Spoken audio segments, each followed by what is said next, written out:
دعوا سر ارث و میراث درمندرا و آخرین اخبار جنجالی درگذشت درمندرا به کجا رسید؟ سلام و نماسکار دوستان عزیزم. بعد از اینکه در 24 نوامبر سوپر استار و هیمن بالیوود درمندرا درگذشت، قوقایی به پا شد که هنوزم ادامه داره. اول جریان سوزاندن با عجله و سریع درمندرا بود که مردم و مدیا رو حیرت زده کرد و ناراحت و عصبانی که آخه چرا خانواده دئول یه همچین تصمیمات عجیب و غریب و عجولانه‌ای گرفتن. در ویدیوی سری دیوی براتون گفتم که با وجود اینکه سری دیوی در یک کشور دیگه و یعنی در دبی و توی یه هتل بزرگ به نام برج خلیفه به شکل عجیب و مرموزی درگذشت و پلیس دبی وارد عمل شده بود و کلی شایعه برای مرگ سری دیوی درست شده بود، ولی باز هم با وجود همه اینها سری دیوی رو با هر سختی که بود به هند آوردن و کاملا نرمال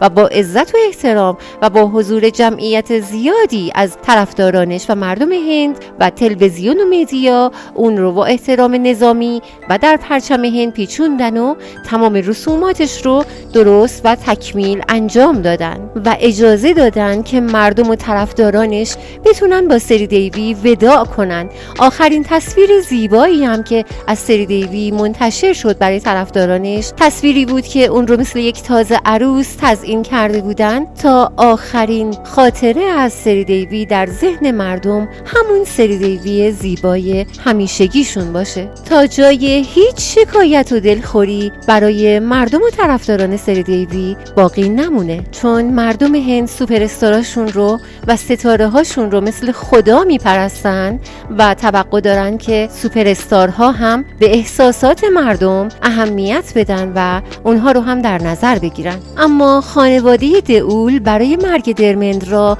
با مردم رفتار خوبی نداشتن و مردم رو نادیده گرفتن. به خاطر همین هم مردم عصبانیان و هم شایعه ها خیلی زیاده. هنوز یه هفته هم از درگذشت درمندرا نگذشته بود که نفرت و دعوای بین سانی دئول با هیما مالینی رو شد و علنی شده. خانواده دئول در روز 27 نوامبر 2025 در تالار تاج لندسند بمبئی برای درمندرا مراسم یادبود گرفتن. این مراسم از طرف زن اول درمندرا پرکاش و دو تا پسراش سانی دئول و بابی دئول بود برای درگذشت درمندرا پدرشون، تا کسانی که نتونسته بودن برای آخرین بار در مراسم خداحافظی درمندرا حضور داشته باشن توی این مراسم یادبود برای عرض تسلیت به خانواده دئول بتونن بیان و شرکت کنن. میشه گفت تقریبا همه ستاره‌های بالیوود اونجا حضور داشتن، اما کسی که جاش خالی بود و هیچ جا دیده نمیشد هیما مالینی و دو تا دختراش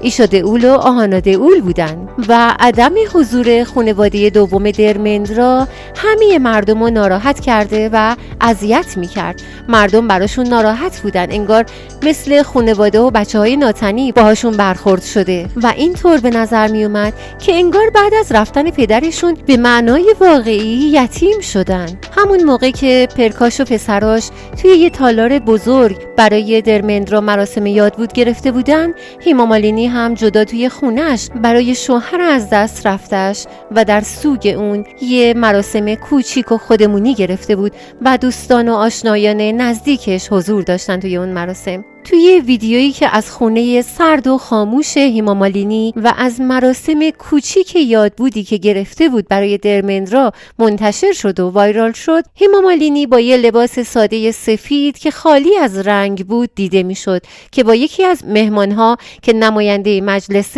آجیت پاوار در حال صحبت کردن بود. توی این ویدیو، توی این تصویر قشنگ میشد دید که هیما مالینی چقدر تنها و شکسته شده. فقط این نیست، هیما مالینی روز سوزاندن درمندرا و آخرین مراسم درمندرا هم خودش با آهانا به تنهایی به شمشاد کاد اومد و کسی اونو همراهی نمی کرد، انگار که اونم آخرین لحظه متوجه فوت درمندرا شده بود، مثل غریبه ها. بعد از انتشار این تصویر به گزارش شبکه NDD TV دیگه نفرت سانی دئول از هیما مالینی کاملا علنی شده و قابل مشاهده است. توی مراسم یادبودی که پرکاش و پسراش سانی و بابی برای پدرشون درمندرا گرفته بودن، سوپر استارای زیادی شرکت کرده بودن، مثل اشواریا رای، آبیشک باچان، سلمان خان، رخا، آمیشا پاتل، سیدهارت مالوترا و نهادوپیا و کلی سلبریتی دیگه. تقریبا میشه گفت کل بالیوود حضور داشتن. همون زمان خواننده مشهور سونو نیگام هم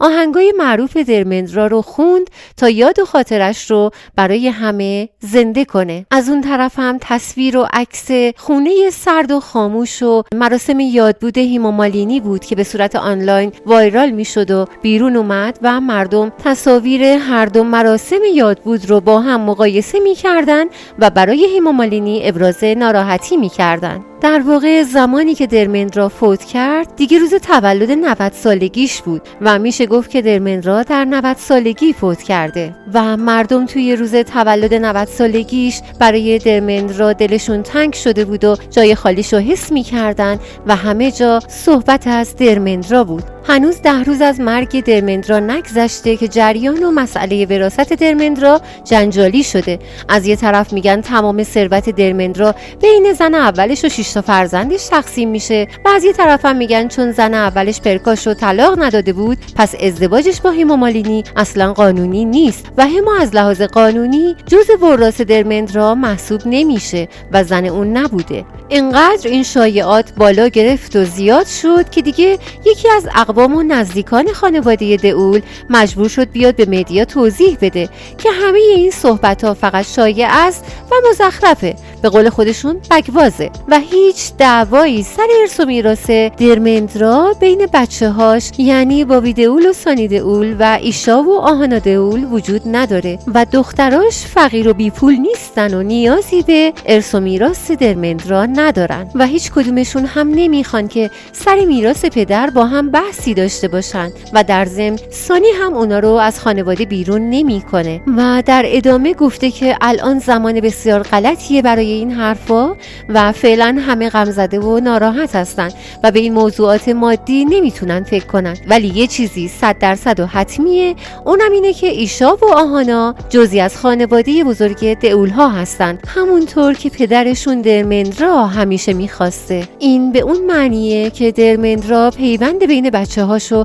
قبل از مرگش محکم کرده بوده و مطمئن بوده که برادرها از خواهراشون حمایت میکنن و مهر و محبت بینشون 100% و همیشگی باشه. در واقع اینطور پیداست که هر قدر هم سانی دئول از ازدواج دوم درمندرا ناراحت باشه، اما خواسته پدرش براش تو اولویته و همیشه از خواهرش حمایت خواهد کرد. این دوست خانوادگی دئول ها به نام حامد ریامی توی دبی خبرنگار و فیلمسازه و یه پست توی اینستاگرامش منتشر کرده که وایرال شده. این پست خیلی طولانیه که من بخشی از اون رو براتون تعریف میکنم. اون گفته که بعد از درگذشت درمندرا به دیدن هیما مالینی رفتم و ازش پرسیدم که چرا اینقدر با عجله آخرین مراسمش رو انجام دادید و هیما هم جواب داد که درمندرا در طول زندگیش هیچ وقت دلش نمیخواست که کسی اون رو در حالت بیماری یا کمزوری و ضعف ببینه. اون دردش رو از همه پنهان میکرد، حتی از همه نزدیکانش و میدونید که بعد از درگذشت هر انسانی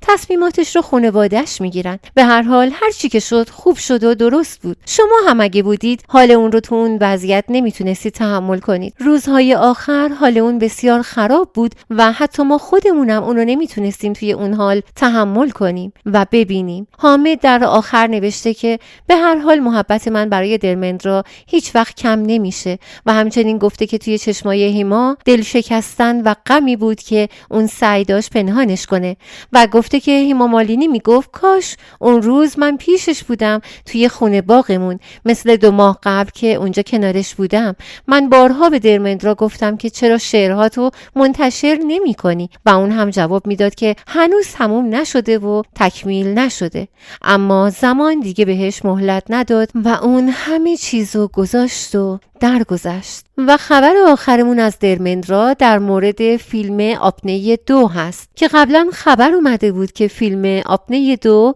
کنسل شده و ساخته نمیشه، اما فیلمساز آپنه 2 این رو تکذیب کرده و گفته فیلم آپنه با روح درمندرا پیوند خورده و نبودنش چیزی از وجودش توی فیلم کم نمیکنه و ما طبق خواسته درمندرا فیلم آپنه 2 رو میسازیم. همین الانم نیمی از کار انجام شده و فیلم آپنه 2 حتما به پایان میرسه. در ضمن آخرین فیلم درمندرا به نام ایکیس ماه بعد قرار اکران بشه. سازندگان فیلم همراه با یه ویدیو یه شعر هم که با صدای خود درمندرا بوده منتشر کردن